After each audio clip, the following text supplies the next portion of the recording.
जाता है जिसका नाम होता है लाइट। उस वक्त लाइट अपने स्कूल में होता है। तब अचानक ही वेदर चेंज हो जाता है, हवाएं चलने लगती हैं और आसमान से एक बुक जमीन पर आकर गिरती है। वो बुक लाइट को मिल जाती है। लाइट उसे चेक करता है और फिर अपने पास रख लेता है। यहाँ पर हम ये जान पाते हैं कि ये कोई आम बुक नहीं थी, बल्कि ये एक एंशिएंट बुक थी। तभी वहाँ पर बारिश भी होने लगती है। अंदर जाते हुए लाइट देखता है कि स्कूल का एक नॉटी लड़का दूसरे लड़के को परेशान कर रहा है और लाइट उस लड़के को ऐसा करने से मना करता है, जबकि बदले में वो लड़का लाइट को पंच मारता है। लाइट के साथ साथ उसका बैग भी जमीन पर गिर जाता है। एक टीचर को लाइट के बैग से दूसरे स्टूडेंट्स के होमवर्क मिल जाते हैं। यहाँ पर लाइट का ये सीक्रेट रिवील हो जाता है कि वो दूसरे स्टूडेंट्स के होमवर्क करता है। इस बात की वजह से लाइट को प्रिंसिपल के पास भेजा जाता है। पनिशमेंट देने के लिए लाइट को अकेला ही एक रूम में रखा जाता है। जब वो अकेला बैठा होता है तो उसे वो एंशिएंट बुक याद आ जाती है। फिर वो उस बुक को रीड करने लगता है और ये कोई सिंपल बुक नहीं थी, बल्कि रूल से भरी हुई थी, यानी इस बुक को रखने के भी असूल थे। ये बुक सदियों पुरानी थी। इस बुक को पाकर लाइट को काफी अजीब फील होता है। जब वो इस बुक को एग्जामिन कर रहा होता है तब वहाँ पर अजीब चीजें होना शुरू हो जाती हैं। वहाँ पर लाइट एक अजीब चीज को नोटिस करता है जो इंसान नहीं था बिल्कुल भी, बल्कि वो एक क्रिएचर था। उसकी बॉडी की स्किन नोकदार थी और वो काफी डरावना और क्रीपी लुक दे रहा था। लाइट उसे देखकर बहुत ज्यादा डर जाता है, लेकिन बाद में उसे सारी बात समझ में आ जाती है कि ये कोई क्रिएचर नहीं बल्कि एंजल ऑफ डेथ है, यानी मौत का फरिश्ता। और ये एंजल ऑफ डेथ इस बुक का गार्डियन है। एंजल ऑफ डेथ लाइट को इस बुक की रियलिटी बताता है कि ये क्या क्या कर सकती है। इस बुक में कुछ स्पेसिफिक नोट्स हैं जिन्हें डेथ नोट्स कहा गया है। जिस इंसान के पास ये बुक होती है वही इसका ऑनर होता है, यानी उस वक्त इस बुक का ऑनर लाइट था। इस बुक की बड़ी बात यह है कि इसके डेथ नोट्स पर जिसका भी नाम लिखा जाएगा वो मर जाएगा। बुक का मालिक किसी को भी अपनी पसंद के तरीके से मार सकता है। लाइक वो कोई भी तरीका चूज करके बुक में राइट कर दे तो मरने वाला सेम उसी मेथड उसी पैटर्न से ही मरेगा। लेकिन ऐसा करने के लिए ऑनर को कुछ रूल्स को फॉलो करना होगा। लाइट फिलहाल तो इस बात पर बिलीव नहीं करता। बुक के साथ जो एंजल ऑफ डेथ होता है वो सिर्फ उसी इंसान को नजर आता है जो बुक का ऑनर होता है उस वक्त। अब एंजल ऑफ डेथ लाइट को बताता है कि 7 दिन में उसने इस बुक में एक नाम तो जरूर लिखना है, और अगर उसने ऐसा ना किया और किसी का भी नाम इस बुक में ना लिखा तो ये बुक किसी और के पास चली जाएगी। किसी का भी नाम बुक में लिखने की शर्त ये है कि ऑनर को उस पर्सन का ओरिजिनल नेम और फेस जरूर याद होने चाहिए, और मौत का कोई एक तरीका लिखा जाएगा जो एक्चुअल में होता है। एंजल ऑफ डेथ लाइट को कहता है कि तुम्हें जरूर इस बुक को आजमाना चाहिए। तभी लाइट विंडो से उस नॉटी लड़के को देखता है जो उस वक्त भी किसी को परेशान कर रहा होता है और उसने लाइट को भी मारा था। एंजल ऑफ डेथ की बात मानकर लाइट उस बुक में उसी लड़के का नाम राइट कर देता है और उस लड़के की मौत का वो ये तरीका लिखता है कि उसका सर क्रश होगा। फिर हम बाहर का नजारा देखते हैं जो कि अचानक से बदल जाता है। 2 गाड़ियां आपस में टकरा जाती हैं और एक गाड़ी में लोहे की लेडर्स पड़ी हुई थी, जिससे सच में उस लड़के का सर क्रश हो जाता है। लाइट समेत सब लोग ये देखकर काफी हैरान रह जाते हैं। ये सब कुछ देखकर अब लाइट को भी यकीन आ गया था कि जो कुछ भी उसे एंजल ऑफ डेथ ने बताया है वो सच है। इसी वजह से लाइट काफी डर जाता है। एंजल ऑफ डेथ लाइट को बताता है कि तुम इस बुक की मदद से बहुत कुछ कर सकते हो, लेकिन अगर तुम इस बुक को लेना नहीं चाहते तो मैं इसका मालिक किसी और को बना दूंगा। इसके बाद लाइट अपने घर वापस आ जाता है। घर में हम लाइट के फादर को देखते हैं जो कि एक डिटेक्टिव थे। फिर हमें दिखाया जाता है कि कुछ साल पहले एक क्रिमिनल ने लाइट की मदर का मर्डर कर दिया था, लेकिन वो क्रिमिनल सबूत ना होने की वजह से खुला घूम रहा था। इस बात की वजह से दोनों बाप बेटे के रिलेशन भी कुछ खास नहीं थे। लाइट अपने फादर से नाराज होता है कि आप मेरी मदर की मौत का बदला नहीं ले रहे हैं। इस बात को लेकर लाइट हमेशा अपसेट ही रहता था। फिर लाइट को एक आइडिया आता है कि मैं उस क्रिमिनल का नाम भी उस डेथ नोट में लिख देता हूँ, और वो ऐसा ही करता है। उस क्रिमिनल का नाम वो डेथ नोट में लिख देता है। फिर हमें वही क्रिमिनल दिखाया जाता है जो कि अपने साथियों के साथ पार्टी कर रहा था, और सडन देखते ही देखते सबकी आंखों के सामने उसकी मौत हो जाती है। जब बाप बेटे को उस क्रिमिनल की डेथ की खबर मिलती है तो वो काफी खुश हो जाते हैं। यहाँ पर लाइट ने अपनी मदर की डेथ का बदला भी ले लिया और लाइट और उसके फादर का रिलेशन भी अच्छा हो गया। फिर लाइट सोचता है कि आखिर इस बुक की पावर को अच्छे कामों के लिए कैसे इस्तेमाल किया जाए। लाइट स्कूल में बैठा हुआ ये बात सोच रहा था। तभी लाइट के पास एक लड़की लड़की आ जाती है जिसका नाम होता है मिया। मिया लाइट की बेस्ट फ्रेंड होती है। इसी वजह से लाइट उसे अपना ये सीक्रेट बता देता है कि मुझे एक मिस्टीरियस बुक मिली है जिस पर अगर किसी का नाम लिख दें तो वो मर जाता है। लेकिन मिया इस बात का बिलीव नहीं करती। इस बात को प्रूव करने के लिए लाइट मिया को लाइव न्यूज दिखाता है जहाँ एक किलर दिखाया जाता है। लाइट उस किलर के बारे में डेथ नोट में लिख देता है कि एक गाड़ी उसे हिट कर देगी जिसकी वजह से वो मर जाएगा। अब क्योंकि लाइट को उस क्रिमिनल का नाम और चेहरा मालूम थे तो बिल्कुल ऐसा ही होता है। ये देखकर मिया काफी शॉक्ड रह जाती है। वो प्लान बनाते हैं कि अब हम एक बड़ी ताकत के मालिक हैं और हम इस बुक की मदद से बुरे लोगों को इस दुनिया से मिटा देंगे। बुरे लोग यानी क्रिमिनल्स, किलर्स और इसी तरह के खतरनाक लोग। अब ऐसा करने के लिए उन्हें नाम और चेहरे इजीली इंटरनेट से मिल सकते थे, इसीलिए वो बुरे लोगों के नामों की एक लिस्ट बना लेते हैं और बुरे लोग आहिस्ता आहिस्ता मरने भी लगते हैं।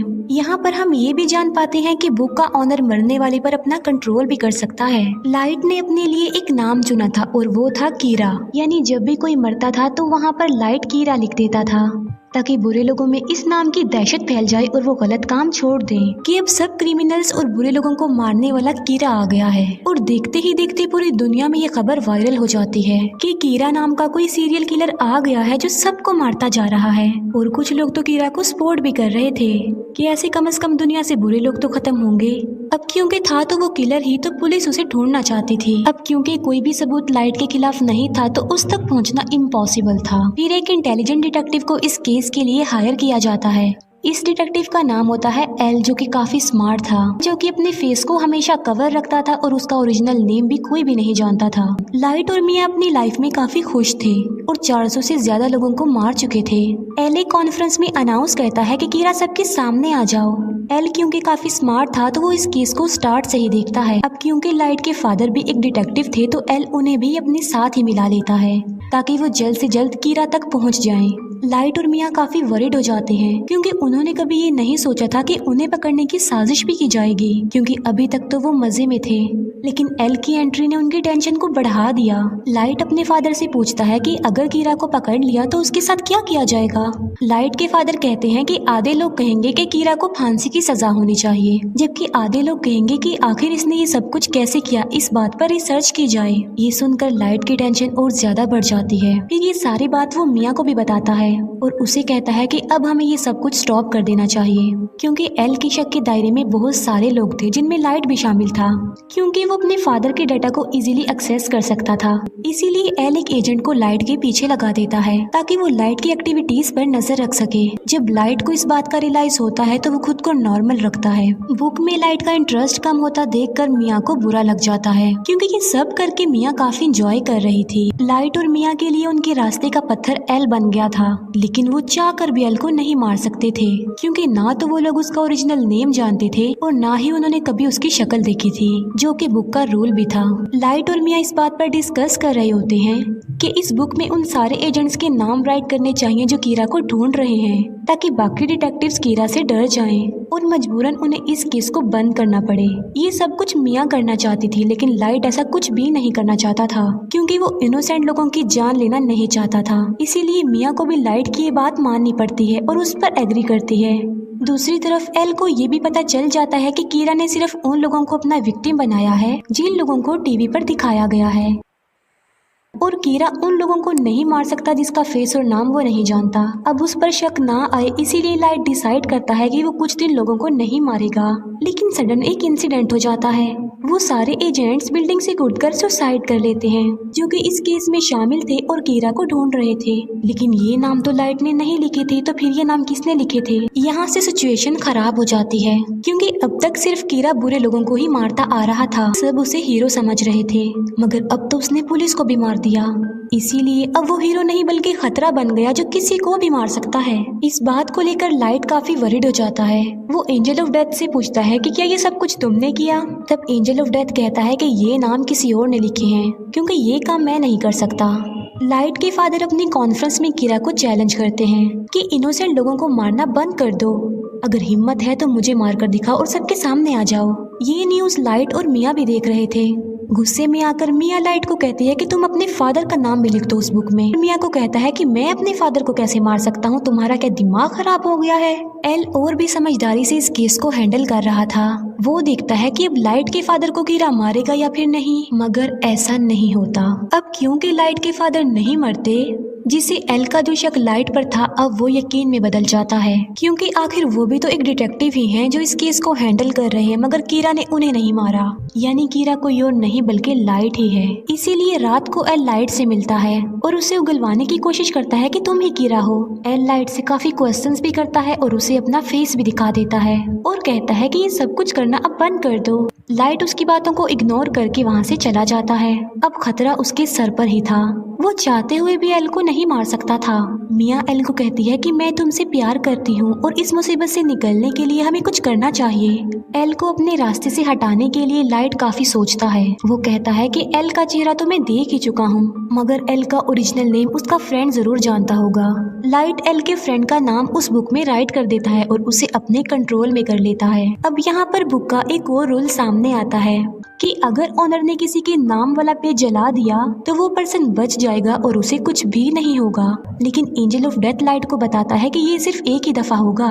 अब एल का फ्रेंड लाइट के कंट्रोल में आ चुका था, मगर वो भी एल का ओरिजिनल नेम नहीं जानता था। लाइट उसे कहता है कि किसी भी तरह एल का असली नाम पता लगवाओ। तब एल का फ्रेंड बताता है कि एल एक अकेडमी में जाता था, मे भी उसके डॉक्यूमेंट्स में उसका ओरिजिनल नेम हो, इसीलिए लाइट उसे फौरन अकेडमी में जाने को कहता है। एल का फ्रेंड ऐसे ही करता है और वो अकेडमी में चला जाता है। लाइट का प्लान था कि जब उसे एल का ओरिजिनल नेम पता चल जाएगा तो वो उस पेज को जला देगा जिस पर एल के फ्रेंड का नाम लिखा है, जिससे उसकी जान बच जाएगी और सब कुछ नॉर्मल हो जाएगा। लेकिन एल को डाउट हो जाता है कि उसका फ्रेंड मिसिंग है। उसे सारी बात भी समझ आ जाती है कि लाइट ने उसे भी अपने कंट्रोल में ले लिया होगा मेरा असली नाम जानने के लिए। इस बात से एल काफी वरिड हो जाता है, इसीलिए एल बगैर इन्फॉर्म किए लाइट के घर पर आ जाता है। वो लाइट के फादर को कहता है कि आपका बेटा ही असल कीरा है और इसी ने ही मेरे फ्रेंड को गायब भी किया है। लेकिन लाइट पर किसी को भी शक नहीं था क्योंकि उसके खिलाफ कोई सबूत जो नहीं था। एल उनके घर की तलाशी लेता है, मगर उसे वहाँ पर कुछ भी नहीं मिलता, ना ही वो एंशिएंट बुक मिलती है क्योंकि मिया उसे अपने साथ ले गई थी। फिर लाइट को एल के फ्रेंड की कॉल आती है कि मैं एकेडमी तक पहुंच गया हूं और उसके पास बस थोड़ा ही टाइम रह गया था और एल का फ्रेंड बस नाम बताने ही वाला होता है। जब लाइट पेज को जलाने लगता है तो वो दिखता है कि वहां पर तो वो पेज नहीं है बल्कि गायब हो चुका है। इसीलिए नाम बताने से पहले ही एल के फ्रेंड की मौत हो जाती है। इस बात से लाइट को काफी दुख होता है। फिर एक डांस पार्टी में मिया ये राज रिवील करती है कि एल के फ्रेंड के नाम का पेज मैंने ही फाड़ा था और तो और पुलिस ऑफिसर्स के नाम भी उस बुक में मैंने ही लिखे थे। वो बताती है कि अब तो मैंने तुम्हारा नाम भी लिख दिया है उस बुक में। और लाइट की मौत का तरीका ये है कि आधी रात को उसकी हार्ट बीट बंद हो जाएगी और वो मर जाएगा। वो कहती है कि अगर तुम मुझे ये बुक दे दोगे तो मैं तुम्हारा नाम जला दूंगी। यानी मिया ने बुक हासिल करने के लिए लाइट को अपने प्यार के ट्रैप में फंसाया। जब एल को अपने फ्रेंड की डेथ का पता चलता है तो वो लाइट के पीछे पड़ जाता है। एल फिर लाइट को पकड़ ही लेता है, मगर एल वहाँ खड़े एक शेफ को कहता है कि ये कीरा है, मेरी हेल्प करो इसे पकड़ने में। लेकिन वो शेफ एल को ही बेहोश कर देता है क्योंकि वो कीरा का स्पॉटर जो था। भागते भागते लाइट मिया को भी अपने साथ ले जाता है और वो दोनों एक झूले में आ जाते हैं। दोनों ऊपर ही फंस जाते हैं और इतनी ही देर में वहाँ पर पुलिस भी आ जाती है। लाइट मिया को कहता है कि अगर तुम मुझसे प्यार करती हो तो इस बुक को तुम टच भी नहीं करोगी, हम एक होकर सब कुछ नॉर्मल कर देंगे। लेकिन मिया लालची थी तो वो उसकी बात नहीं मानती। वो उस बुक को लाइट से स्नैच कर लेती है। ये देखकर लाइट मिया को कहता है कि ये तुमने बहुत गलत किया है। ये सुनकर मिया समझ जाती है कि उस बुक में लाइट ने मेरा भी नाम लिख दिया होगा। अब दोनों के नाम ही बुक पर थे तो सडन दोनों नीचे गिर जाते हैं। मिया की तो मौके पर ही मौत हो जाती है, लेकिन लाइट पानी में जाकर गिरता है। फिर हम लाइट को एक हॉस्पिटल में देखते हैं जो कि कोमा में चला गया था। इसी दौरान और क्रिमिनल्स की भी मौत हो जाती है। वो लोग देखते हैं कि एल का शक तो लाइट पर था, लेकिन वो तो कोमा में चला गया है, लेकिन लोग तो स्टिल मर रहे हैं। फिर हम देखते हैं कि जब मिया और लाइट झूले से गिर रहे थे तब एक पेज उस बुक में से निकलकर गिरता है और जल जाता है और उस पेज पर लाइट का नाम लिखा हुआ था। लाइट ने एक समझदारी की थी। जब उसे पता चला कि मिया ने उसका नाम लिख दिया तो उसने बुक में ये लिखा कि अगर मिया उससे ये बुक ले लेगी तो वो मारी जाएगी और वो पेज जिस पर लाइट का नाम लिखा हुआ है वो भी जल जाएगा और लाइट पानी में गिर जाएगा। इसी के साथ ही उसने बहुत सारे बुरे लोगों के नाम भी बुक में लिख दिए थे। एक बुरा डॉक्टर लाइट को पानी से बाहर निकालता है और उसे कोमा में भेज देता है और बाद में वही डॉक्टर सुसाइड कर लेता है। फिर एक और आदमी उस बुक को लेता है और उसमें बहुत सारे बुरे लोगों के नाम लिख देता है। बाद में वो आदमी उस बुक को लाइट के पास ले आता है। लाइट भी अब कोमा से बाहर आ चुका था। इसके बाद एल को सस्पेंड कर दिया जाता है, लेकिन वो एक आखिरी बार मिया के घर की तलाशी लेता है और वहाँ उसे मरने वाले सारे पुलिस ऑफिसर्स के नाम मिल जाते हैं, जिसकी वजह से सारा इल्जाम मिया पर आ जाता है। अब वो बुक लाइट के पास आ जाती है और वो भी बिल्कुल ठीक हो चुका था, लेकिन उसे नसीहत हो गई थी कि अब की बाद वो किसी पर भी ट्रस्ट नहीं करेगा। और इसी के साथ ही ये मूवी यहीं पर एंड हो जाती है। Thank you for watching.